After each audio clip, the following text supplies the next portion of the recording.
ಕಾರ್ಯತತ್ಪರತೆಯಿಂದ ಮಾತ್ರ ರೂಪುಗೊಳ್ಳುತ್ತದೆ ನಮ್ಮ ಭವಿಷ್ಯ. ದೊಡ್ಡ ಕನಸು ಕಂಡು ಧೈರ್ಯವಾಗಿ ಮುನ್ನುಗ್ಗುವವರು ಮಾತ್ರ ಭವ್ಯ ಭವಿಷ್ಯವನ್ನು ರೂಪಿಸಿಕೊಳ್ಳಬಹುದು. ಅಸಾಮಾನ್ಯ ಸಾಮರ್ಥ್ಯದ ಮಹಾನ್ ದಾರ್ಶನಿಕರಿಂದ ಮಾತ್ರ ಉಜ್ವಲ ಭವಿಷ್ಯ ಸಾಕಾರಗೊಳ್ಳುತ್ತದೆ. ಆತ್ಮವಿಶ್ವಾಸದಿಂದ ಮುಂದಡಿಯಿಟ್ಟು ತಮ್ಮ ಭವಿಷ್ಯತ್ತನ್ನು ರೂಪಿಸಿಕೊಳ್ಳುವುದಲ್ಲದೆ ಲಕ್ಷಾಂತರ ಜನರ ಬದುಕಿಗೆ ದಾರಿದೀಪವಾದ ಅಪರೂಪದ ವ್ಯಕ್ತಿಯ ಸ್ಫೂರ್ತಿದಾಯಕ ಕಥೆ ಇದು. ಮಹಾನ್ ಶಿಕ್ಷಣ ಶಿಲ್ಪಿ, ಅನನ್ಯ ಸಾಧಕ ಡಾಕ್ಟರ್ ಪ್ರಭಾಕರ ಕೋರೆ ಅವರ ಅನುಪಮ ಜೀವನದ ಗಾಥೆ ಇಲ್ಲಿದೆ.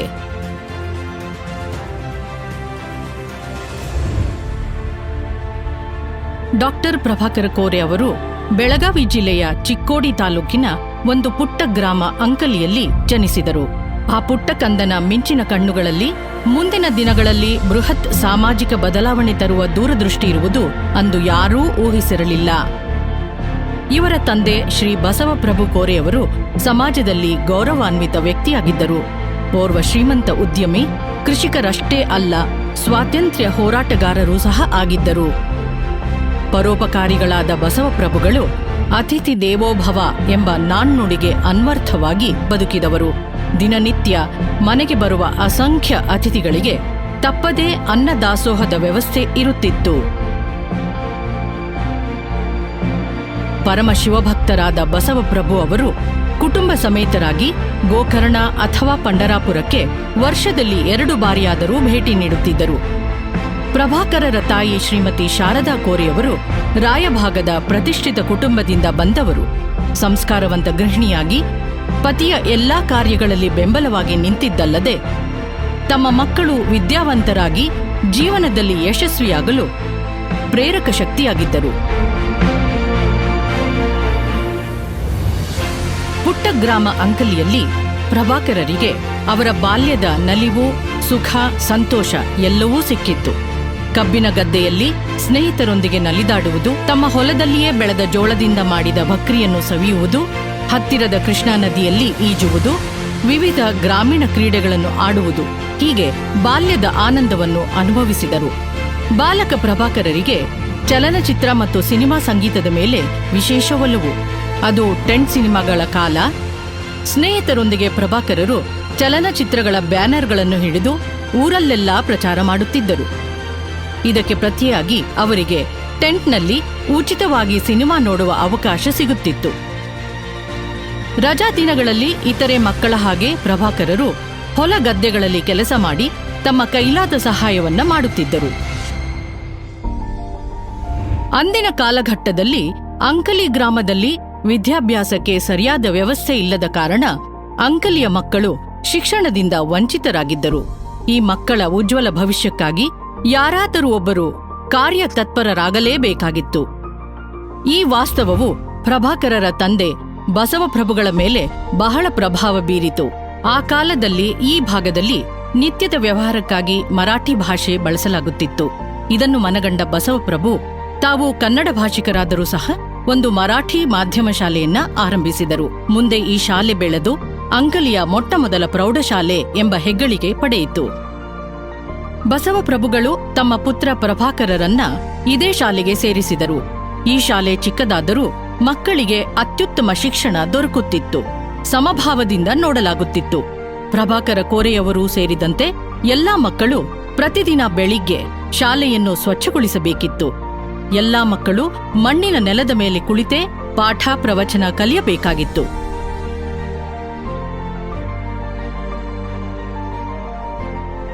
ತಮ್ಮ ಮನೆಯಲ್ಲಿಯೂ ಸಹ ಪ್ರಭಾಕರರ ತಂದೆ ತಾಯಿ ಕಟ್ಟುನಿಟ್ಟಿನ ನಿಬಂಧನೆಗಳನ್ನು ಹಾಕಿ ಶಿಸ್ತಿನಿಂದ ಅವರನ್ನು ಬೆಳೆಸಿದರು. ರಾತ್ರಿ 9 ಗಂಟೆಯೊಳಗೆ ಮಕ್ಕಳೆಲ್ಲರೂ ತಪ್ಪದೇ ಮನೆ ಸೇರಬೇಕಾಗಿತ್ತು. 9ರ ನಂತರ ಯಾರೂ ಮನೆಯಿಂದ ಹೊರಗೆ ಹೋಗುವಂತಿರಲಿಲ್ಲ. ಆದರೆ ಇವರ ಮನೆಯ ಬಾಗಿಲು ಸಾಧು ಸಂತರಿಗೆ, ಅತಿಥಿಗಳಿಗೆ ಸದಾ ತೆರೆದಿರುತ್ತಿತ್ತು. ಮನೆಗೆ ಅತಿಥಿಗಳಾಗಿ ಬಂದ ಹಿರಿಯರ ವಿಚಾರಧಾರೆ, ಚಿಂತನೆಗಳನ್ನ ಪ್ರಭಾಕರರು ಕಿವಿಗೊಟ್ಟು ಆಲಿಸುತ್ತಿದ್ದರು. ಹೀಗೆ ಪ್ರಭಾಕರರು 7ನೇ ತರಗತಿಯವರೆಗೆ ತಮ್ಮ ಗ್ರಾಮ ಅಂಕಲಿಯ ಶಾಲೆಯಲ್ಲೇ ವಿದ್ಯಾಭ್ಯಾಸ ಮಾಡಿದರು. ತಮ್ಮ 8ನೇ ತರಗತಿಗೆ ಬೆಳಗಾವಿಯ ಕೆಎಲ್ಇ ಸಂಸ್ಥೆಯ ಜಿಎ ಹೈಸ್ಕೂಲಿಗೆ ದಾಖಲಾದರು. ಹಳ್ಳಿಯ ಸರಳ ಮುಗ್ಧ ಯುವಕ ಪ್ರಭಾಕರರಿಗೆ ಮೊಟ್ಟ ಮೊದಲ ಬಾರಿಗೆ ಅಂಕಲಿ ಗ್ರಾಮದ ಹಳ್ಳಿಗಾಡಿನ ಪರಿಸರಕ್ಕೆ ವಿಭಿನ್ನವಾದ ನಗರ ಜೀವನದ ಪರಿಚಯವಾಯಿತು.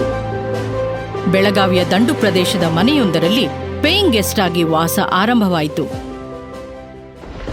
ಹೀಗಿರುವಾಗ 1963ರಲ್ಲಿ ತಂದೆ ಬಸವಪ್ರಭುಗಳು ಹೃದಯಾಘಾತದಿಂದ ಅಕಾಲಿಕ ಮರಣವನ್ನಪ್ಪಿದರು. ಪ್ರಭಾಕರರನ್ನ ಮರಳಿ ಅಂಕಲಿಗೆ ಕರೆತಂದು ತಾಯಿಯನ್ನು ನೋಡಿಕೊಳ್ಳಲು ನಿಯೋಜಿಸಲಾಯಿತು.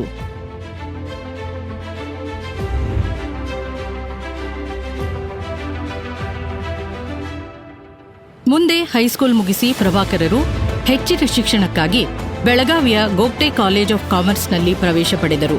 ಇಲ್ಲಿಂದ ಹೊಸ ದಿಕ್ಕಿನೆಡೆಗೆ ಅವರ ಬದುಕಿನ ಪಯಣ ಆರಂಭವಾಯಿತು. ತಮ್ಮ ಹಾಗೂ ತಮ್ಮ ಸುತ್ತಲ ಜಗತ್ತಿನ ಅಭಿವೃದ್ಧಿಗೆ ನೂತನ ವ್ಯಾಖ್ಯಾನ ಬರೆಯಲು ಇಲ್ಲಿಂದ ಮುನ್ನಡಿಯಿಟ್ಟರು. ಹಳ್ಳಿಯ ಮುಗ್ಧ ಯುವಕ ಪ್ರಭಾಕರರು ತಮ್ಮ ಧೈರ್ಯ, ವಿಶ್ವಾಸ, ನೇರ ನುಡಿ, ದೃಢ ನಿರ್ಧಾರಗಳಿಂದಾಗಿ ಹೊಸ ಪರಿಸರದೊಂದಿಗೆ ಬೇಗನೆ ಹೊಂದಿಕೊಂಡರು. ಅಲ್ಪ ಸಮಯದಲ್ಲೇ ಸಹಪಾಠಿಗಳ ಸ್ನೇಹ ಸಂಪಾದಿಸಿದರು. ಮುಖ್ಯವಾಗಿ ಆನಂದ್ ಸರಾಫ್, ಮನಮೋಹನ್ ಪೈ ಮತ್ತು ಅಜಿತ್ ಹೆರ್ವಾಡ್ಕರ್ ಈ ಮೂವರು ಸ್ನೇಹಿತರು ಮುಂದೆ ಪ್ರಭಾಕರರ ಜೀವನದಲ್ಲಿ ನಿರ್ಣಾಯಕ ಪಾತ್ರ ವಹಿಸಿದರು. ಇವರ ಮಧ್ಯೆ ಇದ್ದ ಗಾಢವಾದ ಬಾಂಧವ್ಯ ಯುವ ಸ್ಫೂರ್ತಿಯಿಂದ ಕೂಡಿತ್ತು. ಯುವಕ ಪ್ರಭಾಕರರಿಗೆ 3 ವಿಷಯಗಳಲ್ಲಿ ಹೆಚ್ಚು ಆಸಕ್ತಿ ಇತ್ತು. ಅವುಗಳೆಂದರೆ ಚಲನಚಿತ್ರ, ಪುಸ್ತಕ ಹಾಗೂ ರಾಜಕೀಯ. ಸಮೋಸಾದ ಜೊತೆಗೆ ಚಾಯ್ ಪೇ ಚರ್ಚಾ ಅವರ ಅಚ್ಚುಮೆಚ್ಚಿನ ದಿನಚರಿಗಳಲ್ಲಿ ಒಂದಾಗಿತ್ತು. ರಾಜಕೀಯ ಕ್ಷೇತ್ರದ ಬಗ್ಗೆ ಪ್ರಭಾಕರ ಕೋರೆಯವರಿಗೆ ಹೆಚ್ಚಿನ ಆಸಕ್ತಿ. ಇದಕ್ಕೆ ಪೂರಕವಾಗಿ ಪ್ರತಿದಿನ ತಪ್ಪದೆ ಶ್ರದ್ಧೆಯಿಂದ ವೃತ್ತಪತ್ರಿಕೆಗಳನ್ನು ಓದುತ್ತಿದ್ದರು. ವಯೋಸಹಜವಾಗಿ ಪ್ರಭಾಕರರಲ್ಲಿಯೂ ಸಹ ತುಂಟತನವಿತ್ತು. ಒಂದು ದಿನ ಪ್ರಾಂಶುಪಾಲರ ಕೋಣೆಯಲ್ಲಿ ಇಣುಕಿ ಅವರ ಕುರ್ಚಿಯಲ್ಲಿ ಕುಳಿತುಕೊಂಡರು.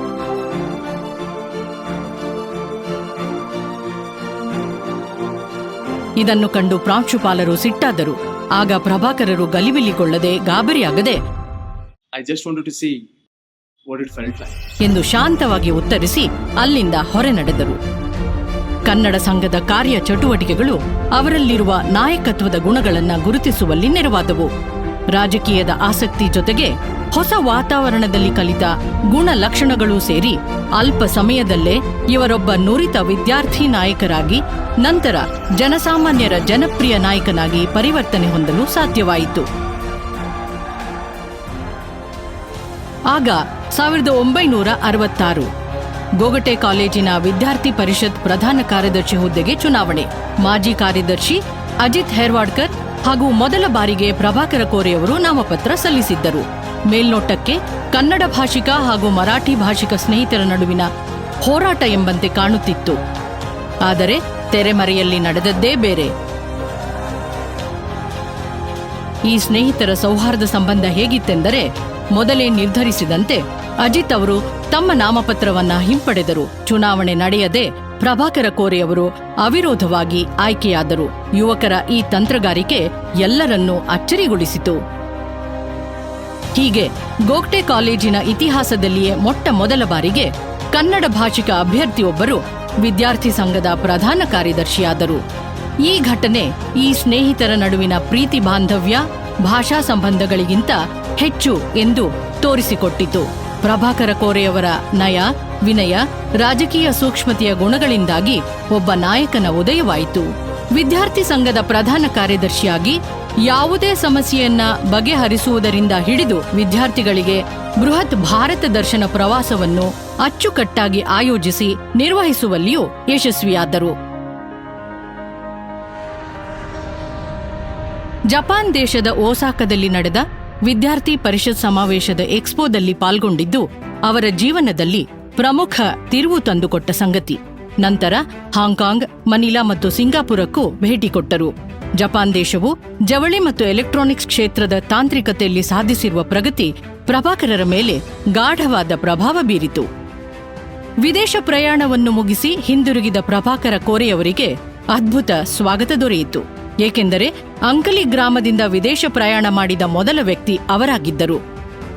ಮೊಟ್ಟ ಮೊದಲ ಬಾರಿಗೆ ಸುಮಾರು 4,000 ಜನರ ಬೃಹತ್ ಸಭೆಯನ್ನು ಉದ್ದೇಶಿಸಿ ಮಾತನಾಡಿದ ಪ್ರಭಾಕರ ಕೋರೆಯವರು ಜಪಾನ್ ದೇಶದ ತಮ್ಮ ಅನುಭವವನ್ನು ಹಂಚಿಕೊಂಡರು. ಓಸಾಕಾ ಹಾಗೂ ಇನ್ನಿತರ ನಗರಗಳ ಮಟ್ಟಕ್ಕೆ ಅಂಕಲಿ ಗ್ರಾಮವನ್ನು ಅಭಿವೃದ್ಧಿಪಡಿಸುತ್ತೇನೆ ಎಂದು ಎಲ್ಲರೆದುರು ಪ್ರತಿಜ್ಞೆ ಮಾಡಿದರು. ಪ್ರಭಾಕರ ಕೋರೆಯವರು ತಮ್ಮ ಕುಟುಂಬದ 4 ಜನ ಸಹೋದರರು 3 ಸಹೋದರಿಯರಲ್ಲಿ ಪದವಿ ಪಡೆದ ಮೊದಲ ಸದಸ್ಯ. ಭವಿಷ್ಯತ್ತನ್ನು ಭವ್ಯವಾಗಿ ರೂಪಿಸುವಲ್ಲಿ ಶಿಕ್ಷಣದ ಮಹತ್ವವನ್ನು ಪ್ರಭಾಕರ ಕೋರೆಯವರು ಮನಗಂಡಿದ್ದರು. ಹೀಗಾಗಿ ಪದವಿ ಪೂರ್ಣಗೊಳಿಸಿ ಕಾನೂನು ವಿಷಯ ಓದಲು ಮುಂಬೈಗೆ ತೆರಳಿದರು. ಅಮೆರಿಕಾದ ವಿಶ್ವವಿದ್ಯಾಲಯದಲ್ಲಿ ಓದಿ ಮಾಸ್ಟರ್ಸ್ ಇನ್ ಮ್ಯಾನೇಜ್ಮೆಂಟ್ ಪದವಿ ಪಡೆಯುವುದು ಅವರ ಜೀವನದ ಮಹತ್ತರ ಆಕಾಂಕ್ಷೆಯಾಗಿತ್ತು. ಆದರೆ ವಿಧಿ ಲಿಖಿತವೇ ಬೇರೆ ಇತ್ತು. ಅಂಕಲಿ ಗ್ರಾಮಕ್ಕೆ ಹಿಂದಿರುಗಿ ಕುಟುಂಬದ ವ್ಯವಹಾರಗಳ ಜವಾಬ್ದಾರಿಯನ್ನು ತೆಗೆದುಕೊಳ್ಳುವಂತೆ ಮನೆಯ ಸದಸ್ಯರು ಒತ್ತಾಯಿಸಿದ ಕಾರಣ ಪ್ರಭಾಕರರು ಭಾರವಾದ ಹೃದಯದಿಂದ ಉನ್ನತ ಶಿಕ್ಷಣದ ಆಸೆಯನ್ನು ಬದಿಗಿಟ್ಟು ಹೊಸ ಜವಾಬ್ದಾರಿಗಳನ್ನು ಹೊರಬೇಕಾಯಿತು. 1973 ಪ್ರಭಾಕರರ ಜೀವನದಲ್ಲಿ ಮತ್ತೊಂದು ಪ್ರಮುಖ ಘಟ್ಟ. ಪುಣೆಯ ಫರ್ಗ್ಯೂಸನ್ ಕಾಲೇಜಿನ ಬಿಎಸ್ಸಿ ಪದವೀಧರೆ ಆಶಾ ಕೊಠಾವಳೆ ಅವರೊಂದಿಗೆ ಇವರ ವಿವಾಹ. ಆಶಾ ಕೊಠಾವಳೆ ಅವರು ಪುಣೆಯ ಸುಶಿಕ್ಷಿತ ಮಧ್ಯಮ ವರ್ಗದ ಕುಟುಂಬಕ್ಕೆ ಸೇರಿದವರು. 7 ಜನ ಒಡ ಹುಟ್ಟಿದವರಲ್ಲಿ ಒಬ್ಬಳೇ ಮಗಳು. ಗ್ರಾಮೀಣ ಜೀವನಕ್ಕೆ ಹೊಂದಿಕೊಳ್ಳಲಾಗದ ಆತಂಕದಿಂದ ಆಶಾ ಅವರು ಈ ಮದುವೆ ಪ್ರಸ್ತಾಪವನ್ನ ನಿರಾಕರಿಸಿದ್ದರು. ಆದರೆ ಪ್ರಭಾಕರರು ಯಾವುದೇ ನಿರಾಕರಣೆಯನ್ನು ಸ್ವೀಕರಿಸುವ ಜಾಯಮಾನದವರಲ್ಲ. Jawaharlal Nehru medical college dean ಆಗಿದ್ದ ಡಾಕ್ಟರ್ ಜೀರಿಗಿ ಅವರು ಆಶಾ ಅವರ ಕುಟುಂಬದ ಆತ್ಮೀಯರು ಎಂಬುದನ್ನು ಅರಿತ ಪ್ರಭಾಕರರು ಡಾಕ್ಟರ್ ಜೀರಿಗಿ ಅವರ ಮೂಲಕ ತಮ್ಮ ಮನದಾಸೆಯನ್ನು ಆಶಾ ಅವರಿಗೆ ರವಾನಿಸಿದರು. ಅವರ ವಿಶ್ವಾಸದ ಮಾತುಕತೆಗಳಿಂದ ಅಂತಿಮವಾಗಿ ಆಶಾ ಅವರು ಪ್ರಭಾಕರರನ್ನ ಮದುವೆಯಾಗಲು ಒಪ್ಪಿಕೊಂಡರು. ಆಶಾ ಅವರ ಶೈಕ್ಷಣಿಕ ಅರ್ಹತೆಯ ಬಗ್ಗೆ ಪ್ರಭಾಕರರಿಗೆ ಅಪಾರವಾದ ಗೌರವ ಮತ್ತು ಅಭಿಮಾನವಿತ್ತು. ಇವರ ಅದ್ಧೂರಿ ವಿವಾಹದಲ್ಲಿ 50,000ಕ್ಕೂ ಹೆಚ್ಚು ಜನ ಪಾಲ್ಗೊಂಡು ತಮ್ಮ ಅಚ್ಚುಮೆಚ್ಚಿನ ಸೊಸೆಯನ್ನು ಅಂಕಲಿ ಗ್ರಾಮಕ್ಕೆ ಬರಮಾಡಿಕೊಂಡರು. ಈ ಮದುವೆಯು 2 ಕುಟುಂಬದ ನಡುವಿನ ಸಂಬಂಧ ಮಾತ್ರವಲ್ಲದೆ ಸಮಸ್ತ ಗ್ರಾಮದ ಬಾಂಧವ್ಯಕ್ಕೆ ಅನ್ವಯವಾಗಿತ್ತು. ಪ್ರಭಾಕರರ ಪ್ರೀತಿಯ ಮಡದಿಯಾಗಿ ಆಶಾ ಅವರು ಕುಟುಂಬದ ಎಲ್ಲಾ ಸದಸ್ಯರೊಂದಿಗೆ ಆತ್ಮೀಯವಾಗಿ ಬೆರೆತರು. ಕೌಟುಂಬಿಕ ನೆಮ್ಮದಿ ಮತ್ತು ಸಂತೋಷಕ್ಕೆ ಕಾರಣರಾದರು. ಪ್ರಭಾಕರ ಕೋರೆ ಅವರನ್ನ ಇನ್ನಷ್ಟು ಶಾಂತ, ಸೌಮ್ಯ ಮತ್ತು ಸಂಯಮದ ವ್ಯಕ್ತಿಯನ್ನಾಗಿ ಪರಿವರ್ತಿಸುವಲ್ಲಿ ಆಶಾ ಕೋರೆಯವರ ಪಾತ್ರ ಪ್ರಮುಖವಾದದ್ದು. ಮೊದಮೊದಲು ಒಂದೇ ಒಂದು ಹೆಣ್ಣು ಮಗು ಸಾಕು ಎಂದು ಪ್ರಭಾಕರ ಕೋರೆಯವರ ಇಂಗಿತವಾಗಿತ್ತು. ಸಮಾಜದಲ್ಲಿ ಹೆಣ್ಣು ಮಕ್ಕಳ ಮೌಲಿಕ ಪಾತ್ರವನ್ನು ಗೌರವಿಸುವ ಅವರಿಗೆ ಹಿರಿಯ ಮಗಳು ಪ್ರೀತಿ ಜನಿಸಿದಾಗ ಸಂತೋಷಕ್ಕೆ ಪಾರವೇ ಇರಲಿಲ್ಲ. ನಂತರ ಮತ್ತೋರ್ವ ಮಗಳು ದೀಪ್ತಿ ಮತ್ತು ಪುತ್ರ ಅಮಿತ್ ಕುಟುಂಬಕ್ಕೆ ಸೇರ್ಪಡೆಯಾದರು. ತಮ್ಮ ಮಕ್ಕಳಿಗೆ ಆಧುನಿಕ ಶಿಕ್ಷಣದ ಅವಕಾಶವನ್ನು ಕಲ್ಪಿಸಿಕೊಡಲು 1977ರಲ್ಲಿ ಅಂಕಲಿಯಿಂದ ಬೆಳಗಾವಿಯ ಟಿಳಕವಾಡಿಗೆ ಬಂದು ನೆಲೆಸಿದರು. ಆದರೆ ಅಂಕಲಿ ಗ್ರಾಮದಿಂದ ಎಂದೂ ದೂರವಾಗಲಿಲ್ಲ. ಅಂಕಲಿಯ ಸಂಸ್ಕೃತಿ, ಸಂಪ್ರದಾಯ, ಕೌಟುಂಬಿಕ ಸಂಬಂಧಗಳನ್ನ ಇಂದಿಗೂ ಉಳಿಸಿಕೊಂಡು ಬೆಳೆಸಿಕೊಂಡು ಬಂದಿದ್ದಾರೆ. ಈ ಕಾಲಘಟ್ಟದಲ್ಲಿ ಯುವಕ ಪ್ರಭಾಕರರು ತಮ್ಮ ಕೌಟುಂಬಿಕ ಜೀವನದಲ್ಲಿ ಮಗ್ನರಾಗಿದ್ದರು. ಸಹೋದರರ ಜೊತೆಗೂಡಿ ಕುಟುಂಬದ ವ್ಯವಹಾರಗಳನ್ನು ನೋಡಿಕೊಳ್ಳುತ್ತಿದ್ದರು. ಹೊಸದಾಗಿ ಸ್ಥಾಪನೆಯಾಗಿದ್ದ ಸಹಕಾರಿ ಸಕ್ಕರೆ ಕಾರ್ಖಾನೆ, ಪೆಟ್ರೋಲ್ ಪಂಪ್ಗಳು, ಬೆಲ್ಲದ ವ್ಯಾಪಾರ, ಜವಳಿ ವ್ಯಾಪಾರ, ಕಿರಾಣಿ ಅಂಗಡಿ, ಸಾರಿಗೆ ವ್ಯವಹಾರ, ಈ ರೀತಿ ಅನೇಕ ವ್ಯವಹಾರಗಳಲ್ಲಿ ಪಾಲ್ಗೊಳ್ಳುತ್ತಿದ್ದರು. ಇದರ ಜೊತೆಗೆ ಕುಟುಂಬದ 300 ಎಕರೆ ಜಮೀನಿನ ಕೃಷಿ ಚಟುವಟಿಕೆಯ ಮೇಲುಸ್ತುವಾರಿಯನ್ನೂ ಮಾಡುತ್ತಿದ್ದರು. ನೇರವಾಗಿ ರಾಜಕೀಯದಲ್ಲಿ ತೊಡಗಿಸಿಕೊಳ್ಳದಿದ್ದರೂ ತಮ್ಮ ಸಹೋದರರು ಪ್ರತಿನಿಧಿಸುತ್ತಿದ್ದ ಸಹಕಾರಿ ಸಕ್ಕರೆ ಕಾರ್ಖಾನೆ, ಕೆಎಲ್ಇ ಸಂಸ್ಥೆಗಳ ಚುನಾವಣೆ ನಡೆದಾಗ ಅವರಿಗೆ ಬೆಂಬಲವಾಗಿ ನಿಲ್ಲುತ್ತಿದ್ದರು. ಆದರೆ ತಮ್ಮ ತಂದೆಯವರಿಂದ 1947ರಲ್ಲಿ ಸ್ಥಾಪಿತವಾದ ಅಂಕಲಿ ಎಜುಕೇಷನ್ ಸೊಸೈಟಿಯ ಚಟುವಟಿಕೆಗಳಲ್ಲಿ ಮಾತ್ರ ವೈಯಕ್ತಿಕವಾಗಿ ಪಾಲ್ಗೊಳ್ಳುತ್ತಿದ್ದರು. ನಂತರ 1974ರಲ್ಲಿ ಈ ಸೊಸೈಟಿಯ ಕಾರ್ಯದರ್ಶಿಗಳಾಗಿ ನಿಯುಕ್ತಿಯಾದರು. ಈ ಮಧ್ಯೆ 1981ರಲ್ಲಿ ಕುಟುಂಬಕ್ಕೆ ಮತ್ತೊಂದು ಆಘಾತ ಕಾದಿತ್ತು. ಹಿರಿಯ ಸಹೋದರ ಚಿದಾನಂದ ಕೋರೆಯವರು ಹೃದಯಾಘಾತದಿಂದ ಅಕಾಲಿಕ ನಿಧನ ಹೊಂದಿದರು. 1963ರಲ್ಲಿ ತಂದೆಯ ನಿಧನ ನಂತರ ಕುಟುಂಬದ ಆಧಾರ ಸ್ತಂಭವಾಗಿದ್ದ ಚಿದಾನಂದ ಕೋರೆಯವರು ಆ ಸಮಯದಲ್ಲಿ ಕೆಎಲ್ಇ ಸಂಸ್ಥೆಯ ಕಾರ್ಯಾಧ್ಯಕ್ಷರಾಗಿಯೂ ಸೇವೆ ಸಲ್ಲಿಸುತ್ತಿದ್ದರು. ಅಂಕಲಿ ಗ್ರಾಮದಲ್ಲಿ ಮೂಲಭೂತ ವೈದ್ಯಕೀಯ ಸೌಲಭ್ಯ, ಜೀವರಕ್ಷಕ ವೈದ್ಯಕೀಯ ಸೌಲಭ್ಯದ ಕೊರತೆಯಿಂದಾಗಿ ತಂದೆಯನ್ನು, ಹಿರಿಯ ಸಹೋದರನನ್ನು ಕಳೆದುಕೊಂಡಿದ್ದು ಪ್ರಭಾಕರ ಕೋರೆಯವರಿಗೆ ಹೆಚ್ಚು ನೋವುಂಟು ಮಾಡಿತು. ಆಗ ಇನ್ನು ಮುಂದೆ ಯಾರಿಗೇ ಆಗಲಿ ಈ ರೀತಿ ಆಗಬಾರದು ಎಂದು ಮನಸ್ಸಿನಲ್ಲಿಯೇ ಪಣತೊಟ್ಟರು.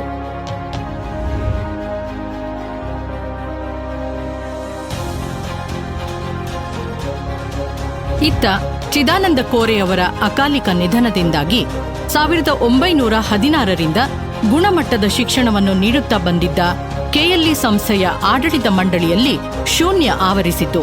ಆಗ ನಡೆದ ಸಂಸ್ಥೆಯ ಉಪಚುನಾವಣೆಯಲ್ಲಿ ಸ್ಪರ್ಧಿಸಿದ ಪ್ರಭಾಕರ ಕೋರೆಯವರು ಆಯ್ಕೆಯಾಗಿ ವಿಧಿ ಲಿಖಿತದಂತೆ ಓರ್ವ ನಿರ್ದೇಶಕರಾಗಿ ಕೆಎಲ್ಇ ಸಂಸ್ಥೆಗೆ ಪಾದಾರ್ಪಣೆ ಮಾಡಿದರು. ಮಂಡಳಿಯ ಅತ್ಯಂತ ಕಿರಿಯ ಸದಸ್ಯರಾಗಿದ್ದ ಪ್ರಭಾಕರ ಕೋರೆಯವರಿಗೆ ತಮ್ಮ ನಾಯಕತ್ವ ಮತ್ತು ನಿರ್ವಹಣಾ ಸಾಮರ್ಥ್ಯ ಸಾಬೀತುಪಡಿಸುವಂತಹ ಅವಕಾಶ ಒಂದು ದೊಡ್ಡ ಸವಾಲಿನ ರೂಪದಲ್ಲಿ ಎದುರಾಯಿತು.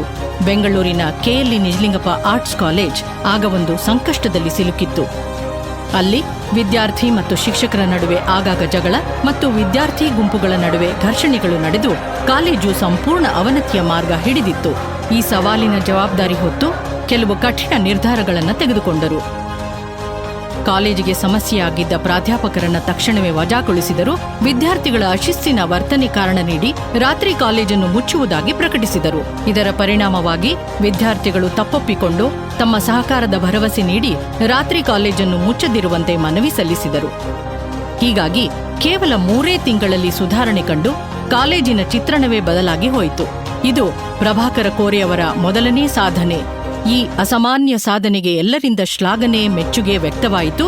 ಇದರೊಂದಿಗೆ ಕೆಎಲ್ಇ ಆಡಳಿತ ಮಂಡಳಿಯು ತನ್ನ ಮುಂದಿನ ಕಾರ್ಯಾಧ್ಯಕ್ಷರನ್ನ ಗುರುತಿಸುವಂತಾಯಿತು. ಪ್ರಭಾಕರ ಕೋರೆಯವರು ಕೆಎಲ್ಇ ಸೊಸೈಟಿಯ ಕಾರ್ಯಾಧ್ಯಕ್ಷರಾಗಿ ಆಯ್ಕೆಯಾದರು. ಅಂದಿನಿಂದ ಇಂದಿನವರೆಗೂ ಅವಿರತವಾಗಿ ಅಧ್ಯಕ್ಷ ಸ್ಥಾನದ ಜವಾಬ್ದಾರಿಯನ್ನ ಯಶಸ್ವಿಯಾಗಿ ಮುಂದುವರಿಸಿಕೊಂಡು ಬಂದಿದ್ದಾರೆ. ಡಾಕ್ಟರ್ ಪ್ರಭಾಕರ ಕೋರೆಯವರು ಕಾರ್ಯಾಧ್ಯಕ್ಷರಾಗಿ ಜವಾಬ್ದಾರಿ ವಹಿಸಿಕೊಂಡಾಗ 38 ಅಂಗಸಂಸ್ಥೆಗಳು ಇದ್ದವು. ಇಂದು ಅವರ ಅವಿರತ ಶ್ರಮ ಮತ್ತು ಸಾಮರ್ಥ್ಯದಿಂದ 309ಕ್ಕೂ ಹೆಚ್ಚು ಅಂಗಸಂಸ್ಥೆಗಳು ಕಾರ್ಯನಿರ್ವಹಿಸುತ್ತಿವೆ.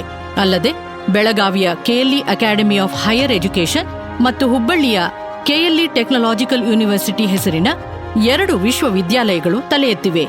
ಇಂದು ಕೆಎಲ್ಇ ಸಂಸ್ಥೆಯಡಿ 1,38,000 ವಿದ್ಯಾರ್ಥಿಗಳು ಉತ್ತಮ ಗುಣಮಟ್ಟದ ಶಿಕ್ಷಣವನ್ನು ಪಡೆಯುತ್ತಿದ್ದಾರೆ. ಡಾಕ್ಟರ್ ಪ್ರಭಾಕರ ಕೋರೆಯವರ ಸಾಮಾಜಿಕ ಕಳಕಳಿ, ಸೇವಾ ಮನೋಭಾವ, ಉತ್ಸಾಹ, ಅವಿರತ ಶ್ರಮ, ನಿಷ್ಠೆ, ಪ್ರಾಮಾಣಿಕತೆ ಮತ್ತು ಛಲದಿಂದಾಗಿ ಕೆಎಲ್ಇ ಸಂಸ್ಥೆ ಇಷ್ಟು ವಿಸ್ತಾರವಾಗಿ, ಇಷ್ಟು ಎತ್ತರಕ್ಕೆ ಬೆಳೆಯಲು ಸಾಧ್ಯವಾಗಿದೆ. ಕೇವಲ 40 ವರ್ಷಗಳ ಅವಧಿಯಲ್ಲಿ ಶಾಲೆ, ಕಾಲೇಜು, ತಾಂತ್ರಿಕ ಶಿಕ್ಷಣ, ಆರೋಗ್ಯ, ವಿಜ್ಞಾನ, ಕೃಷಿ ಮತ್ತು ವೃತ್ತಿಪರ ಶಿಕ್ಷಣ ಕೋರ್ಸುಗಳ ಮೂಲಕ ಕೆಎಲ್ಇ ಸಂಸ್ಥೆ ಜಾಗತಿಕ ಮಟ್ಟದಲ್ಲಿ ಹೆಸರು ಮಾಡಿ ತನ್ನ ವಿಶಿಷ್ಟ ಛಾಪು ಮೂಡಿಸಿದೆ. ಈ ಕ್ರಾಂತಿ ಇಲ್ಲಿಗೆ ನಿಲ್ಲಲಿಲ್ಲ. ಒಮ್ಮೆ ಪ್ರಭಾಕರ ಕೋರೆಯವರ ಮಗಳಿಗೆ ತೀವ್ರ ಹಲ್ಲು ನೋವು ಬಂದ ಸಂದರ್ಭ. ಆಗ ಬೆಳಗಾವಿಯಲ್ಲಿ ಸೂಕ್ತ ಚಿಕಿತ್ಸೆ ದೊರೆಯದೆ ದೂರದ ಹುಬ್ಬಳ್ಳಿಗೆ ಹೋಗಿ ಚಿಕಿತ್ಸೆ ಪಡೆಯಬೇಕಾಗುತ್ತದೆ. ಆ ಕ್ಷಣವೇ ಅವರು ಮತ್ತೊಂದು ಪ್ರಮುಖ ನಿರ್ಧಾರವನ್ನ ಮಾಡಿದರು. ಎಲ್ಲ ರೀತಿಯ ಪ್ರತಿರೋಧಗಳ ನಡುವೆಯೂ ದೃಢವಾಗಿ ಮುನ್ನಡೆದು ಬೆಳಗಾವಿಯಲ್ಲಿ ಸುಸಜ್ಜಿತವಾದ ಮತ್ತು ಅತ್ಯಾಧುನಿಕ ತಂತ್ರಜ್ಞಾನವನ್ನು ಹೊಂದಿರುವ ದಂತ ಮಹಾವಿದ್ಯಾಲಯವನ್ನ ಸ್ಥಾಪನೆ ಮಾಡಿದರು. ಅದು ಅದ್ಭುತ ಯಶಸ್ಸನ್ನೂ ಕಂಡಿತು. ಇದರಿಂದ ಇನ್ನೂ ಹೆಚ್ಚಿನ ಸಾಧನೆ ಮಾಡಬೇಕೆನ್ನುವ ಅವರ ಉತ್ಸಾಹ ಮತ್ತಷ್ಟು ಹೆಚ್ಚಾಯಿತು. ಸೂಕ್ತ ವೈದ್ಯಕೀಯ ಸೌಲಭ್ಯದ ಕೊರತೆಯಿಂದ ತಮ್ಮ ತಂದೆ ಹಾಗೂ ಹಿರಿಯ ಸಹೋದರನನ್ನು ಕಳೆದುಕೊಂಡಾಗ ತಾವು ತೆಗೆದುಕೊಂಡಿದ್ದ ಪ್ರತಿಜ್ಞೆಯಂತೆ ಜನರಿಗೆ ಅತ್ಯಾಧುನಿಕ ವೈದ್ಯಕೀಯ ಸೌಲಭ್ಯ ಒದಗಿಸಲು ಸರಿಯಾದ ಸಮಯ ಕೂಡಿ ಬಂದಿತ್ತು. ತಮ್ಮ ದೂರದೃಷ್ಟಿಯಂತೆ ಬೆಳಗಾವಿಯಂತಹ ದ್ವಿತೀಯ ದರ್ಜೆಯ ಮಹಾನಗರದಲ್ಲಿ ಕೈಗೆಟುಕುವ ದರದಲ್ಲಿ ಆಧುನಿಕ ಆರೋಗ್ಯ ಸೇವೆಗಳನ್ನು ಒದಗಿಸುವ ಆಸ್ಪತ್ರೆಯನ್ನು ಆರಂಭಿಸಲು ನಿರ್ಧರಿಸಿದರು. ಇದಕ್ಕಾಗಿ ನೆರೆಯ ಅಮೆರಿಕ ಮತ್ತು ಯುರೋಪ್ ಖಂಡಗಳಿಗೆ ತಾವೇ ಸ್ವತಃ ಭೇಟಿ ನೀಡಿ ಅಧ್ಯಯನ ಮಾಡಿ ಮಾಹಿತಿ ಪಡೆದರು. ಅಲ್ಲಿನ ಆರೋಗ್ಯ ಸೇವೆಗಳು ಮತ್ತು ಆಧುನಿಕ ವೈದ್ಯಕೀಯ ಉಪಕರಣಗಳನ್ನು ಬೆಳಗಾವಿಯ ಕೆಎಲ್ಇ ಆಸ್ಪತ್ರೆಗೆ ತರಿಸಲಾಯಿತು. ಆರಂಭದಲ್ಲಿ ಈ ಯೋಜನೆಯನ್ನು ಬಿಳಿಯಾನೆಗೆ ಹೋಲಿಸಲಾಗಿತ್ತು. ಬೆಳಗಾವಿಯಂತಹ ನಗರದಲ್ಲಿ ಇಂತಹ ದೊಡ್ಡ ಆಸ್ಪತ್ರೆಯ ಅವಶ್ಯಕತೆ ಏನಿದೆ ಎಂದು ಪ್ರಶ್ನಿಸಲಾಯಿತು. ಆದರೆ ಈ ಬಗೆಯ ಟೀಕೆಯಿಂದ ಪ್ರಭಾಕರರು ವಿಚಲಿತರಾಗಲಿಲ್ಲ. ಮತ್ತಷ್ಟು ದೃಢವಾಗಿ ನಿಂತರು, ದಿಟ್ಟವಾಗಿ ಮುಂದೆ ಹೆಜ್ಜೆ ಇಟ್ಟರು, ಇನ್ನಷ್ಟು ಶ್ರಮವಹಿಸಿದರು. ಈ ಭಗೀರಥ ಪ್ರಯತ್ನದ ಫಲವಾಗಿ 1,000 ಹಾಸಿಗೆಯ ಸೌಲಭ್ಯವಿರುವ ಈ ಬೃಹತ್ ಆಸ್ಪತ್ರೆ ಯಶಸ್ವಿಯಾಗಿ ತಲೆ ಎತ್ತಿ ಇಲ್ಲಿನ ಭಾಗದ ಜನತೆಗೆ ಸಂಜೀವಿನಿಯಾಗಿದೆ. ಇಂದು ಕೆಎಲ್ಇ ಆರೋಗ್ಯ ಸಂಸ್ಥೆ ಒಟ್ಟು 4,000 ಹಾಸಿಗೆಗಳ ಸಾಮರ್ಥ್ಯ ಹೊಂದಿದೆ. ಬೆಳಗಾವಿ, ಹುಬ್ಬಳ್ಳಿ, ಪುಣೆ, ಚಿಕ್ಕೋಡಿ, ಗೋಕಾಕ್ ಮತ್ತು ಅಂಕೋಲದಲ್ಲಿ ಈ ವೈದ್ಯಕೀಯ ಸೌಲಭ್ಯಗಳನ್ನು ಒದಗಿಸಲಾಗಿದೆ. ಇದರಲ್ಲಿ 1,000 ಹಾಸಿಗೆಗಳನ್ನು ಬಡ ರೋಗಿಗಳ ಉಚಿತ ಸೇವೆಗೆ ಮೀಸಲಾಗಿ ಇಡಲಾಗಿದೆ.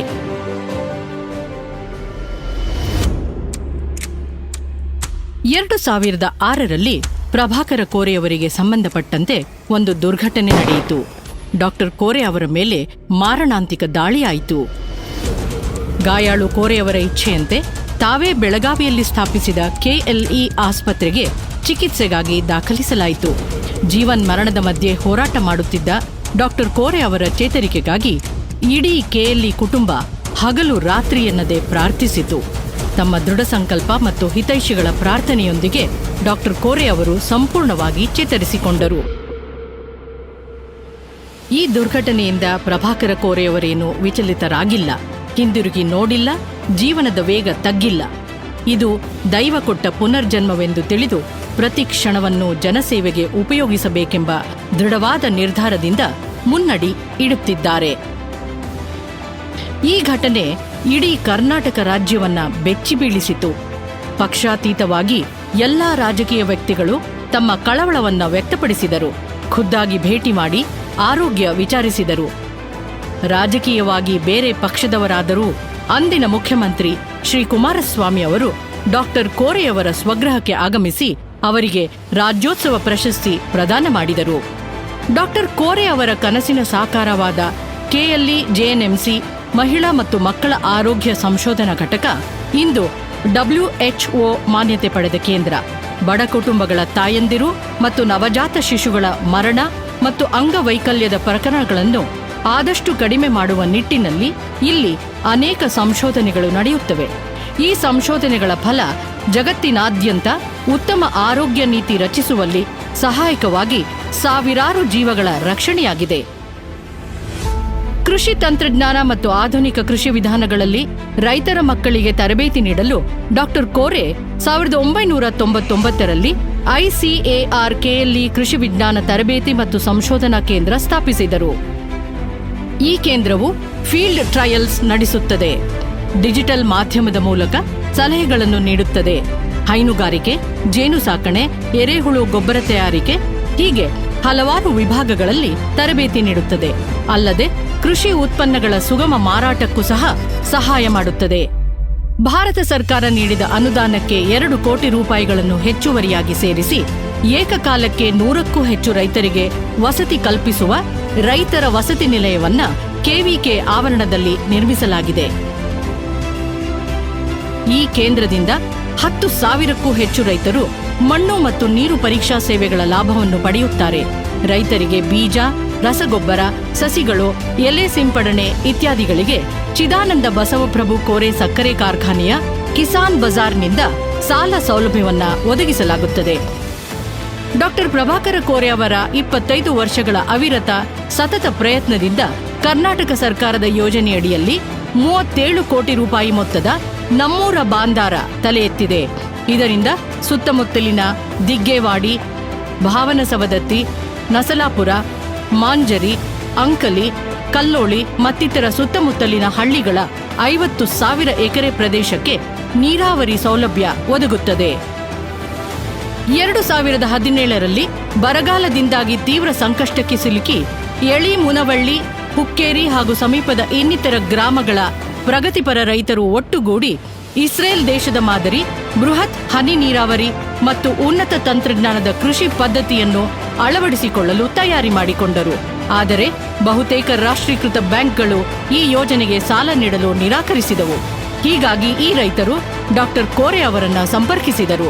ಆಗ ಕೋರೆ ಅವರು ತಮ್ಮ ಶಿವಶಕ್ತಿ ಸಕ್ಕರೆ ಕಾರ್ಖಾನೆಯ ಕಾರ್ಪೊರೇಟ್ ಗ್ಯಾರಂಟಿ ಮೂಲಕ ರೈತರಿಗೆ ಸಾಲ ಸಿಗುವಂತೆ ಮಾಡಿದರು. ಈ ಯೋಜನೆ 2022ರಲ್ಲಿ ಯಶಸ್ವಿಯಾಗಿ ಪೂರ್ಣಗೊಂಡು ರೈತರಿಗೆ ಪ್ರಯೋಜನವಾಯಿತು.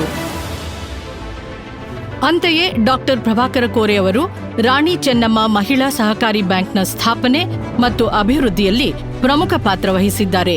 ಅತಿ ವೇಗವಾಗಿ ಬೆಳೆಯುತ್ತಿರುವ ಈ ಸಹಕಾರಿ ಬ್ಯಾಂಕ್ ಮಹಿಳಾ ಉದ್ಯಮಿಗಳಿಗೆ ಹಣಕಾಸು ಒದಗಿಸುವಲ್ಲಿ ವಿಶೇಷ ಒತ್ತು ನೀಡುತ್ತಿದೆ.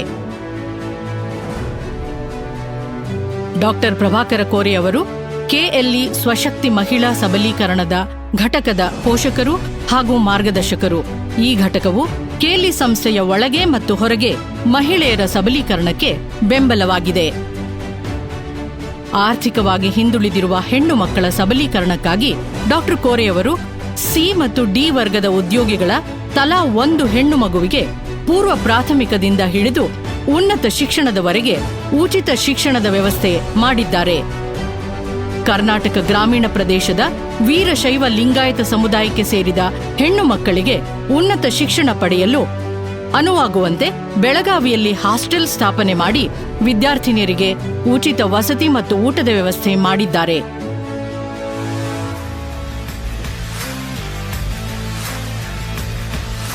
ಕೆಎಲ್ಇ ಸಂಸ್ಥೆ ಉದಯೋನ್ಮುಖ ಕ್ರೀಡಾಪಟುಗಳಿಗೆ ತರಬೇತಿ ನೀಡಲು ವಿಶ್ವ ದರ್ಜೆಯ ಕ್ರೀಡಾ ಸೌಲಭ್ಯ ಸ್ಥಾಪಿಸಿದೆ. ಕ್ರೀಡಾಪಟುಗಳಿಗೆ ಉಚಿತ ಶಿಕ್ಷಣ, ತರಬೇತಿ, ಪೌಷ್ಟಿಕ ಆಹಾರ ಒದಗಿಸಲಾಗುತ್ತದೆ. ಭಾರತ ಸರ್ಕಾರದ ಉಪಕ್ರಮಗಳ ಅಡಿಯಲ್ಲಿ ಖೇಲೋ ಇಂಡಿಯಾ ಸೆಂಟರ್ ಕೆಹರ್ನಲ್ಲಿ ಆರಂಭಿಸಲಾಗಿದೆ. ಇಲ್ಲಿ ಅಥ್ಲೆಟಿಕ್ಸ್, ಈಜು ಮತ್ತು ಜೂಡೋದಲ್ಲಿ ತರಬೇತಿ ನೀಡಲಾಗುತ್ತದೆ. ಕ್ರಿಕೆಟ್ ದಂತಕತೆ ಅನಿಲ್ ಕುಂಬ್ಳೆ ಅವರ 10 ವೀಕ್ ಸಹಯೋಗದೊಂದಿಗೆ ಮಕ್ಕಳಲ್ಲಿ ಕ್ರೀಡಾ ಸಂಸ್ಕೃತಿ ಬೆಳೆಸಲು ಮತ್ತು ಸಾಮರ್ಥ್ಯಕ್ಕೆ ತಕ್ಕಂತೆ ಮಕ್ಕಳನ್ನು ಕ್ರೀಡಾಪಟುಗಳನ್ನಾಗಿ ತರಬೇತಿಗೊಳಿಸಲು ನಿಯೋಜಿಸಲಾಗಿದೆ. ಇದರಿಂದಾಗಿ ಒಲಿಂಪಿಕ್ಸ್, ವಿಶ್ವ ಚಾಂಪಿಯನ್ಶಿಪ್, ಮಿನಿ ವಿಶ್ವ ಫುಟ್ಬಾಲ್ ಚಾಂಪಿಯನ್ಶಿಪ್ಗಳಲ್ಲಿ ಭಾರತವನ್ನು ಪ್ರತಿನಿಧಿಸಿ ಬಹುಮಾನಗಳನ್ನು ಗೆದ್ದು ಯುವಕರು ಕ್ರೀಡೆಯಲ್ಲಿ ಉತ್ಕೃಷ್ಟರಾಗಿ ಹೊರಹೊಮ್ಮಲು ಕಾರಣರಾಗಿದ್ದಾರೆ. ಡಾಕ್ಟರ್ ಪ್ರಭಾಕರ ಕೋರೆ ಅವರು ಕಲೆ ಮತ್ತು ಸಂಸ್ಕೃತಿಯ ಮಹಾನ್ ಪೋಷಕರು. ಸಂಗೀತ, ಸಾಹಿತ್ಯ, ರಂಗಭೂಮಿ ಮತ್ತಿತರ ಲಲಿತ ಕಲೆಗಳ ಬೆಳವಣಿಗೆಗೆ ವೇದಿಕೆಯನ್ನು ಒದಗಿಸುವ ಮೂಲಕ ಕಲಾವಿದರನ್ನು ಪೋಷಿಸುತ್ತಾರೆ.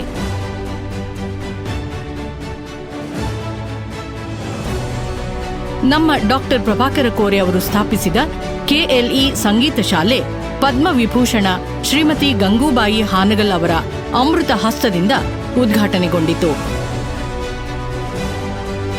ಜೊತೆಗೆ ಹುಬ್ಬಳ್ಳಿಯ ಕೆಎಲ್ಇ ಧ್ವನಿ ಮತ್ತು ಬೆಳಗಾವಿಯ ವೇಣುಧ್ವನಿ ಇವೆರಡೂ ಸಮುದಾಯ ರೇಡಿಯೋ ಕೇಂದ್ರಗಳು ಉತ್ತರ ಕರ್ನಾಟಕದ ಉದಯೋನ್ಮುಖ ಕಲಾವಿದರ ಪ್ರತಿಭಾ ಪ್ರದರ್ಶನಕ್ಕೆ ವೇದಿಕೆಯಾಗಿವೆ. ಡಾಕ್ಟರ್ ಕೋರೆಯವರು ಕೆಎಲ್ಇ ಪ್ರಸಾರಾಂಗ ಎಂಬ ಪ್ರಕಾಶನ ವಿಭಾಗವನ್ನು ಸ್ಥಾಪಿಸಿ ಕೆಎಲ್ಇ ಸಂಸ್ಥೆಯ ಇತಿಹಾಸ, ಪಯಣ ಹಾಗೂ ಪ್ರಸ್ತುತ ವಿದ್ಯಮಾನಗಳನ್ನು ಪರಿಣಾಮಕಾರಿಯಾಗಿ ದಾಖಲಿಸುವ ಕಾರ್ಯನಿರ್ವಹಿಸಲು ಮಾಡಿಕೊಟ್ಟಿದ್ದಾರೆ.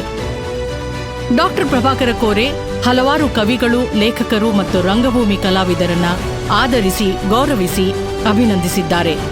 Doctor Channaveera Kanavi, doctor G S Shivarudrappa, Jnanpith ಪ್ರಶಸ್ತಿ ಪುರಸ್ಕೃತ doctor Chandrashekhara Kambara, doctor Patil Puttappa, doctor Enagi Balappa, ರಾಷ್ಟ್ರ ಪ್ರಶಸ್ತಿ ವಿಜೇತ ನಟರಾದ ಸುನೀಲ್ ದತ್, ನಾಸಿರುದ್ದೀನ್ ಶಾ, ಅನುಪಮ್ ಖೇರ್, ಬೊಮನ್ ಇರಾನಿ, ಶಬಾನಾ ಆಜ್ಮಿ ಇವರ ನಾಟಕಗಳನ್ನು ಆಯೋಜಿಸಿ ಸನ್ಮಾನಿಸಿದ್ದಾರೆ. ಚಲನಚಿತ್ರಗಳ ಬಗ್ಗೆ ಬಾಲ್ಯದಿಂದಲೂ ಇದ್ದಂತಹ ಆಕರ್ಷಣೆಯಿಂದಾಗಿ ಡಾಕ್ಟರ್ ಕೋರೆ ಅವರು ಅಂಕಲಿಯಲ್ಲಿ ಮಯೂರ ಚಿತ್ರಮಂದಿರವನ್ನ ನಿರ್ಮಿಸಿದ್ದಾರೆ.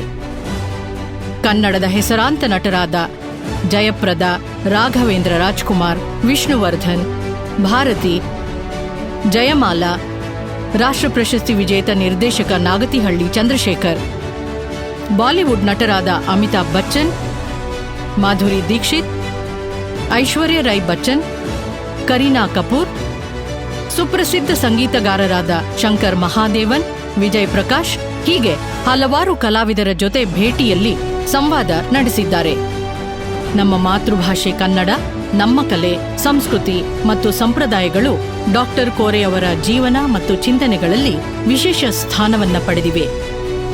ರಾಜ್ಯದ ಗಡಿಭಾಗದಲ್ಲಿ ಕನ್ನಡ ಭಾಷೆಯನ್ನು ಉಳಿಸಿ ಬೆಳೆಸುವಲ್ಲಿ ಡಾಕ್ಟರ್ ಕೋರೆಯವರು ಮುಂಚೂಣಿಯಲ್ಲಿದ್ದಾರೆ.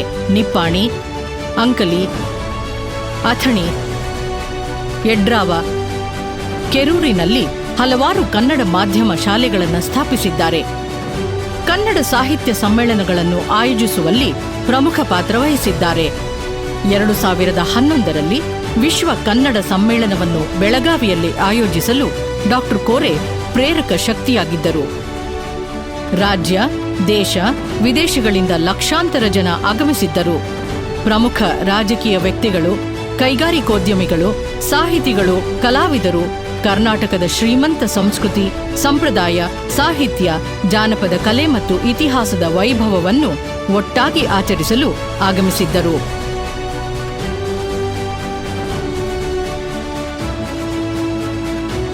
ಬೆಳಗಾವಿಯಲ್ಲಿ ಕನ್ನಡ ಭವನ ರಂಗಮಂದಿರ ಸ್ಥಾಪಿಸಲು ಡಾಕ್ಟರ್ ಕೋರೆ ಪ್ರಮುಖ ಪಾತ್ರ ವಹಿಸಿದ್ದರು. ಕನ್ನಡ ಭಾಷೆಯ ಪೋಷಣೆಗಾಗಿ ಅವರ ಅಮೋಘ ಸೇವೆಯನ್ನು ಗುರುತಿಸಿ ಅವರಿಗೆ ಕೆಂಗಲ್ ಹನುಮಂತಯ್ಯ ದತ್ತಿ ಪ್ರಶಸ್ತಿಯನ್ನ ಪ್ರದಾನ ಮಾಡಲಾಯಿತು.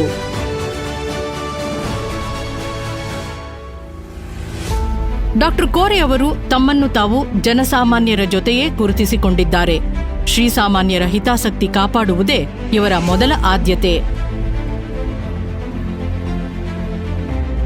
ಕೋರೆಯವರು ಮಹಾರಾಷ್ಟ್ರ ಮತ್ತು ಗಡಿ ಪ್ರದೇಶಗಳಲ್ಲಿ ಸಹಕಾರ ಚಳುವಳಿಗೆ ಅಪ್ರತಿಮ ಕೊಡುಗೆ ನೀಡಿದ್ದಾರೆ. ಇದರ ಮೂಲಕ ಸಮಾಜ ಸುಧಾರಣೆಗೆ ಅವರ ನಿಸ್ವಾರ್ಥ ಸೇವೆ ಸಂದಿದೆ. ಸಹಕಾರಿ ಸಕ್ಕರೆ ಕಾರ್ಖಾನೆಯ ಆಧುನೀಕರಣ ಮಾಡಿ ಇದರ ಪ್ರಯೋಜನ ಎಲ್ಲಾ ಸದಸ್ಯರಿಗೆ ಸಲ್ಲುವಂತೆ ಮಾಡುವ ಮೂಲಕ ಸಹಕಾರಿ ಚಳುವಳಿಗೆ ಜ್ವಲಂತ ಸಾಕ್ಷಿಯಾಗಿ ನಿಂತಿದ್ದಾರೆ.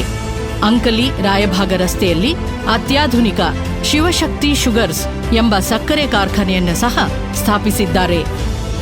ನವದೆಹಲಿಯಲ್ಲಿ ಅಖಿಲ ಭಾರತ ಸಕ್ಕರೆ ಕಾರ್ಖಾನೆಗಳ ನಿರ್ದೇಶಕರಾಗಿ ಅವರು ನೀಡಿದ ಕೊಡುಗೆ ಸಹಕಾರಿ ರಂಗದ ವ್ಯಾಪಾರ ವಹಿವಾಟಿನಲ್ಲಿ ಒಂದು ಮಾದರಿ ಬದಲಾವಣೆಯನ್ನು ತಂದಿತು.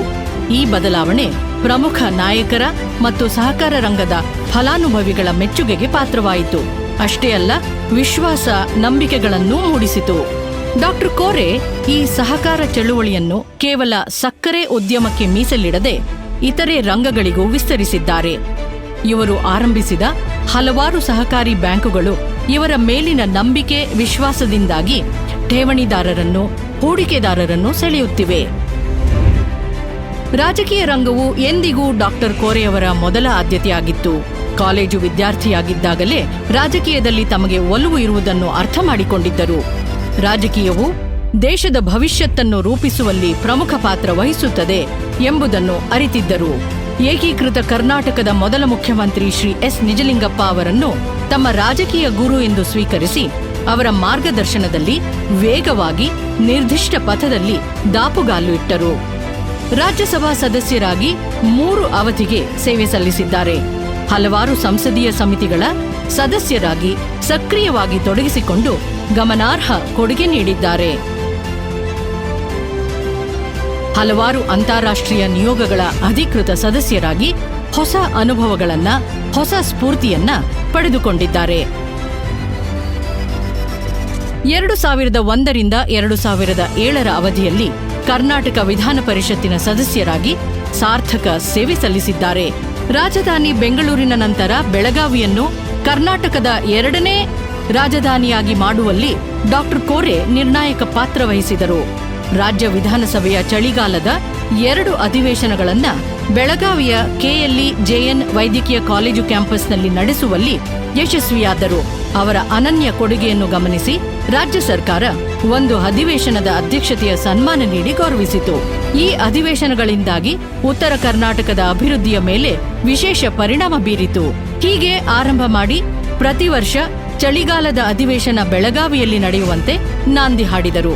ಇದರಿಂದಾಗಿ ಅಂತಿಮವಾಗಿ ಬೆಳಗಾವಿಯಲ್ಲಿ ಸುವರ್ಣ ವಿಧಾನಸೌಧ ಸ್ಥಾಪನೆಯಾಯಿತು. ಪ್ರಭಾಕರ ಕೋರೆಯವರ ರಾಜಕೀಯ ಜೀವನ ಪ್ರಾದೇಶಿಕ ಮತ್ತು ರಾಷ್ಟ್ರೀಯ ಮಟ್ಟದಲ್ಲಿ ಹಲವಾರು ಮಹತ್ವದ ಮೈಲುಗಲ್ಲುಗಳಿಂದ ಕೂಡಿದೆ. ಹಲವಾರು ಪ್ರಮುಖ ರಾಜಕೀಯ ನಾಯಕರ ಜೊತೆ ಅವರ ಒಡನಾಟ. ಭಾರತದ ಗೌರವಾನ್ವಿತ ರಾಷ್ಟ್ರಪತಿಗಳು ಮತ್ತು ಉಪರಾಷ್ಟ್ರಪತಿಗಳಾದ ಶ್ರೀ ಜ್ಞಾನಿ ಜೈಲ್ ಸಿಂಗ್, ಶ್ರೀ ಶಂಕರ್ ದಯಾಳ್ ಶರ್ಮಾ, ಶ್ರೀ ಮೊಹಮ್ಮದ್ ಹಮೀದ್ ಅನ್ಸಾರಿ, ಶ್ರೀ ಎಪಿಜೆ ಅಬ್ದುಲ್ ಕಲಾಂ, ಶ್ರೀ ಪ್ರಣಬ್ ಮುಖರ್ಜಿ, ಶ್ರೀ ಎಂ ವೆಂಕಯ್ಯ ನಾಯ್ಡು, ಭಾರತದ ಗೌರವಾನ್ವಿತ ಪ್ರಧಾನಮಂತ್ರಿಗಳಾದ ಶ್ರೀ ರಾಜೀವ್ ಗಾಂಧಿ, ಶ್ರೀ ಪಿವಿ ನರಸಿಂಹರಾವ್, ಶ್ರೀ ಎಚ್.ಡಿ. ದೇವೇಗೌಡ, ಶ್ರೀ ಅಟಲ್ ಬಿಹಾರಿ ವಾಜಪೇಯಿ, ಶ್ರೀ ಮನಮೋಹನ್ ಸಿಂಗ್, ಶ್ರೀ ನರೇಂದ್ರ ಮೋದಿ. ಗೌರವಾನ್ವಿತ ಸಚಿವರಾದ ಶ್ರೀ ಗುಲಾಂ ನಬಿ ಆಜಾದ್, ಶ್ರೀ ಅನಂತ್ ಕುಮಾರ್, ಶ್ರೀ ಮನೋಹರ್ ಪರಿಕರ್, ಶ್ರೀ ಅರುಣ್ ಜೇಟ್ಲಿ, ಶ್ರೀ ನಿತಿನ್ ಗಡ್ಕರಿ, ಶ್ರೀ ರಾಜನಾಥ್ ಸಿಂಗ್, ಶ್ರೀಮತಿ ಮನೇಕಾ ಗಾಂಧಿ, ಡಾಕ್ಟರ್ ಹರ್ಷವರ್ಧನ್, ಶ್ರೀ ಅಮಿತ್ ಶಾ, ಶ್ರೀ ಪ್ರಹ್ಲಾದ್ ಜೋಶಿ, ಶ್ರೀ ಧರ್ಮೇಂದ್ರ ಪ್ರಧಾನ್, ಶ್ರೀ ಅನುರಾಗ್ ಠಾಕೂರ್, ಶ್ರೀ ರಾಜವರ್ಧನ್ ಸಿಂಗ್ ರಾಥೋಡ್, ಶ್ರೀ ಶರದ್ ಪವಾರ್, ಶ್ರೀಮತಿ ಸೋನಿಯಾ ಗಾಂಧಿ. ವಿವಿಧ ರಾಜ್ಯಗಳ ಗೌರವಾನ್ವಿತ ರಾಜ್ಯಪಾಲರಾದ ಶ್ರೀಮತಿ ವಿ.ಎಸ್. ರಮಾದೇವಿ, ಶ್ರೀ ಟಿ.ಎನ್. ಚತುರ್ವೇದಿ, ಶ್ರೀ ಹಂಸರಾಜ್ ಭಾರದ್ವಾಜ್, ಶ್ರೀ ಡಿ.ವೈ. ಪಾಟೀಲ್, ಶ್ರೀಮತಿ ಮೃದುಲಾ ಸಿನ್ಹಾ. ಕರ್ನಾಟಕದ ಮಾನ್ಯ ಮುಖ್ಯಮಂತ್ರಿಗಳಾದ ಶ್ರೀ ರಾಮಕೃಷ್ಣ ಹೆಗ್ಗಡೆ ಮತ್ತು Shri ಎಸ್.ಆರ್. Bommai, Shri Veerendra Patil, Shri S. Bangarappa, Shri ಜೆ.ಎಚ್. Patel, Shri SM. Krishna, Shri Dharam Singh, Shri H D. Kumaraswamy, Shri BS. Yediyurappa, Shri DV. Sadananda Gowda, Shri Jagadish Shettar, Shri Basavaraj Bommai. ಆಂಧ್ರಪ್ರದೇಶದ ಮುಖ್ಯಮಂತ್ರಿ ಶ್ರೀ ವೈ.ಎಸ್. ರಾಜಶೇಖರ ರೆಡ್ಡಿ, ಮಹಾರಾಷ್ಟ್ರದ ಮುಖ್ಯಮಂತ್ರಿ ಶ್ರೀ ದೇವೇಂದ್ರ ಫಡ್ನವೀಸ್. ಡಾಕ್ಟರ್ ಪ್ರಭಾಕರ ಕೋರೆ ಅವರು ಅಮೆರಿಕದ ಅಧ್ಯಕ್ಷ ಶ್ರೀ ಡೊನಾಲ್ಡ್ ಟ್ರಂಪ್ ಅವರನ್ನೂ ಸಹ ಭೇಟಿ ಮಾಡುವ ಗೌರವವನ್ನು ಪಡೆದುಕೊಂಡರು. ಅಮೆರಿಕದ ಆರೋಗ್ಯ ಇಲಾಖೆಯ ಕಾರ್ಯದರ್ಶಿ ಶ್ರೀಮತಿ ಕ್ಯಾಥಲಿನ್ ಸೆಬೇಲಿಯಸ್ ಅವರನ್ನು ಸಹ ಭೇಟಿ ಮಾಡುವ ಗೌರವ ಪಡೆದುಕೊಂಡರು. Chief of defence staff Shri Bipin Rawat, ಪ್ರಮುಖ ಕೈಗಾರಿಕೋದ್ಯಮಿಗಳಾದ ಶ್ರೀ ರತನ್ ಟಾಟಾ, ಶ್ರೀ ಎನ್.ಆರ್. ನಾರಾಯಣಮೂರ್ತಿ, ಶ್ರೀಮತಿ ಸುಧಾಮೂರ್ತಿ, ಆಧ್ಯಾತ್ಮಿಕ ಗುರುಗಳಾದ ಶ್ರೀ ಸಿದ್ದೇಶ್ವರ ಮಹಾಸ್ವಾಮಿಗಳು, ಜೈನ ಮುನಿ ಶ್ರೀ ತರುಣ್ ಸಾಗರ್ಜಿ ಮಹಾರಾಜ್, ಶ್ರೀ ಬಾಬಾ ರಾಮದೇವ್, ಸದ್ಗುರು ಶ್ರೀ ಜಗ್ಗಿ ವಾಸುದೇವ್, ಶ್ರೀ ಡಿ. ವೀರೇಂದ್ರ ಹೆಗ್ಗಡೆ, ಸದ್ಗುರು ಶಂಕರಾಚಾರ್ಯ ಶ್ರೀ ಶ್ರೀ ಭಾರತೀ ತೀರ್ಥ ಮಹಾಸ್ವಾಮೀಜಿ, ಸುಪ್ರಸಿದ್ಧ ಇಸ್ರೋ ವಿಜ್ಞಾನಿ ಎ.ಎಸ್. ಕಿರಣ್ ಕುಮಾರ್ ಹಾಗೂ ಭಾರತ ರತ್ನ ಡಾಕ್ಟರ್ ಸಿ.ಎನ್.ಆರ್. ರಾವ್. ಪ್ರಭಾಕರ ಕೋರೆಯವರಿಗೆ ಹಳ್ಳಿಯ ಜನ ಮತ್ತು ಅವರ ಸಮಸ್ಯೆಗಳ ಮೇಲೆಯೇ ಹೆಚ್ಚು ಗಮನ. ತಮ್ಮ ಬಾಲ್ಯವನ್ನು ಹಳ್ಳಿಯಲ್ಲಿ ಕಳೆದಿರುವುದರಿಂದ ಗ್ರಾಮೀಣ ಜೀವನದ ಬಗ್ಗೆ ಅವರಿಗೆ ಹೆಚ್ಚು ಆಕರ್ಷಣೆ. ಹಳ್ಳಿಯೇ ಅವರ ಅವಿಭಾಜ್ಯ ಅಂಗ. ಕೆಎಲ್ಇ ಸಂಸ್ಥೆಯ 50%ಕ್ಕೂ ಹೆಚ್ಚು ವಿದ್ಯಾಲಯಗಳು ಗ್ರಾಮೀಣ ಪ್ರದೇಶಗಳಲ್ಲಿ ಇರುವುದು ಇದಕ್ಕೆ ಸಾಕ್ಷಿ. ಗ್ರಾಮೀಣ ಭಾಗದ ಈ ವಿದ್ಯಾಸಂಸ್ಥೆಗಳಿಂದ ಹೆಚ್ಚಿನ ಆರ್ಥಿಕ ನೆರವು ಬರದೇ ಇದ್ದರೂ ಅವುಗಳನ್ನು ಹಾಗೆಯೇ ನಡೆಸುತ್ತಾ ಗ್ರಾಮೀಣ ಜನತೆ ಜಗತ್ತಿನ ಉತ್ಕೃಷ್ಟ ಶಿಕ್ಷಣದಿಂದ ವಂಚಿತರಾಗದಂತೆ ಅವಕಾಶ ಮಾಡಿಕೊಟ್ಟಿದ್ದಾರೆ. ಪ್ರಭಾಕರ ಕೋರೆ ಅವರು ವಿವಿಧ ಕ್ಷೇತ್ರಗಳಲ್ಲಿ ಸಲ್ಲಿಸಿದ ಅಸಾಧಾರಣ ಸೇವೆಗಳಿಗೆ ಅಸಂಖ್ಯ ಪ್ರಶಸ್ತಿ, ಪುರಸ್ಕಾರ, ಗೌರವ, ಮನ್ನಣೆಗಳು ಲಭಿಸಿವೆ. 2008ರಲ್ಲಿ ಧಾರವಾಡದ ಕರ್ನಾಟಕ ವಿಶ್ವವಿದ್ಯಾಲಯವು ಮೊದಲ ಡಾಕ್ಟರೇಟ್ ನೀಡಿ ಗೌರವಿಸಿತು. ಬೆಳಗಾವಿಯ ರಾಣಿ ಚೆನ್ನಮ್ಮ ವಿಶ್ವವಿದ್ಯಾಲಯವು 2013ರಲ್ಲಿ ಅವರಿಗೆ 2ನೇ ಗೌರವ ಡಾಕ್ಟರೇಟ್ ನೀಡಿ ಪುರಸ್ಕರಿಸಿತು. ಡಾಕ್ಟರ್ ಪ್ರಭಾಕರ ಕೋರೆ ಅವರು ಒಂದು ವಿನೂತನ USMKLE ಎಂಬ ಅಂತಾರಾಷ್ಟ್ರೀಯ ವೈದ್ಯಕೀಯ ಕಾರ್ಯಕ್ರಮವನ್ನು ಆರಂಭಿಸಿದ್ದಾರೆ. ಇದು ಬೆಳಗಾವಿಯ KLE ಕ್ಯಾಂಪಸ್ನಲ್ಲಿ ಮಲೇಷ್ಯಾದ ವಿದ್ಯಾರ್ಥಿಗಳ ವೈದ್ಯಕೀಯ ಶಿಕ್ಷಣಕ್ಕಾಗಿ ಮೀಸಲಿರುವ ಮಹಾವಿದ್ಯಾಲಯ. 2018ರಲ್ಲಿ ಇವರ ಗಮನಾರ್ಹ ಶೈಕ್ಷಣಿಕ ಕೊಡುಗೆಯನ್ನು ಗುರುತಿಸಿ ಮಲೇಷ್ಯಾದ ಯೂನಿವರ್ಸಿಟಿ ಸೈನ್ಸ್ ಪ್ರಭಾಕರ ಕೋರೆಯವರಿಗೆ ಗೌರವ ಡಾಕ್ಟರೇಟ್ ಅನ್ನು ನೀಡಿತು. ಇದರಿಂದಾಗಿ ಭಾರತ ರತ್ನ ಡಾಕ್ಟರ್ APJ ಅಬ್ದುಲ್ ಕಲಾಂ ಅವರ ನಂತರ ಈ ಪ್ರಶಸ್ತಿಯನ್ನು ಪಡೆದ 2ನೇ ಭಾರತೀಯ ಎಂಬ ಅಪರೂಪದ ಹೆಗ್ಗಳಿಕೆಗೆ ಡಾಕ್ಟರ್ ಪ್ರಭಾಕರ ಕೋರೆ ಪಾತ್ರರಾಗಿದ್ದಾರೆ. ಅಮೆರಿಕದ ಫಿಲಡೆಲ್ಫಿಯಾದಲ್ಲಿರುವ ಥಾಮಸ್ ಜೆಫರ್ಸನ್ ವಿಶ್ವವಿದ್ಯಾನಿಲಯ ಅತ್ಯಂತ ಹಳೆಯ ಖಾಸಗಿ ವಿಶ್ವವಿದ್ಯಾಲಯಗಳಲ್ಲಿ ಒಂದಾಗಿದೆ. ಈ ಸಂಸ್ಥೆ ತಾಯಿ ಮತ್ತು ನವಜಾತ ಮಕ್ಕಳ ಆರೋಗ್ಯ ಕ್ಷೇತ್ರದಲ್ಲಿ ವೈದ್ಯಕೀಯ ಶಿಕ್ಷಣ ಮತ್ತು ಜಾಗತಿಕ ಸಂಶೋಧನೆಗೆ ಗಮನಾರ್ಹ ಕೊಡುಗೆ ನೀಡಿದೆ.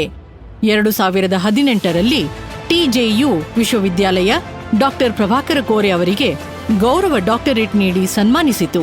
ಡಾಕ್ಟರ್ ಕೋರೆಯವರು ಈ ಗೌರವಕ್ಕೆ ಪಾತ್ರರಾದ ಮೊದಲ ಭಾರತೀಯರಾಗಿದ್ದಾರೆ. ಇದು ಥಾಮಸ್ ಜೆಫರ್ಸನ್ ವಿಶ್ವವಿದ್ಯಾಲಯದಲ್ಲಿ ಭಾರತ ಕೇಂದ್ರವನ್ನು ಸ್ಥಾಪಿಸಲು ಸಹ ಕಾರಣವಾಗಿದೆ. ವಿವಿಧ ರಂಗಗಳ ಹಲವಾರು ಪ್ರಶಸ್ತಿ ಗೌರವಗಳು ಡಾಕ್ಟರ್ ಕೋರೆಯವರನ್ನು ಅರಸಿ ಬಂದಿವೆ. ಅವರ ಸೇವೆ ಮತ್ತು ಸಾಧನೆಯು ನಿರಂತರವಾಗಿ ನಡೆಯುತ್ತಿರುವುದರಿಂದ ಇನ್ನಷ್ಟು ಪ್ರಶಸ್ತಿಗಳು ಅವರ ಮಡಿಲಿಗೆ ಬರುತ್ತಲೇ ಇವೆ.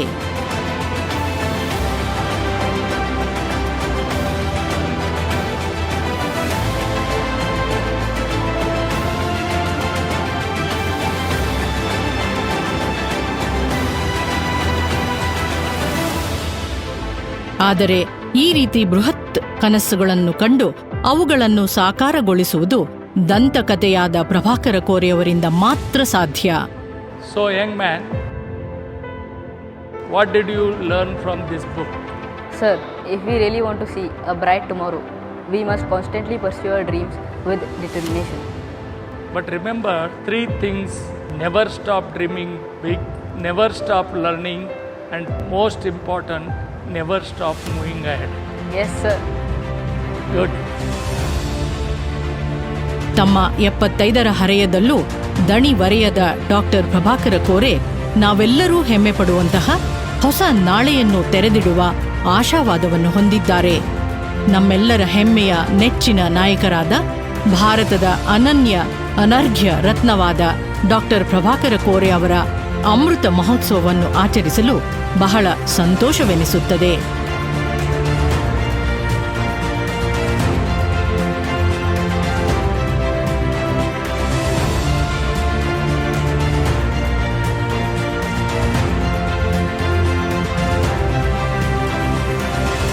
The man who saw tomorrow, doctor Prabhakar ಕೋರೆ 75 ವರ್ಷಗಳ ಸಂಭ್ರಮಾಚರಣೆ.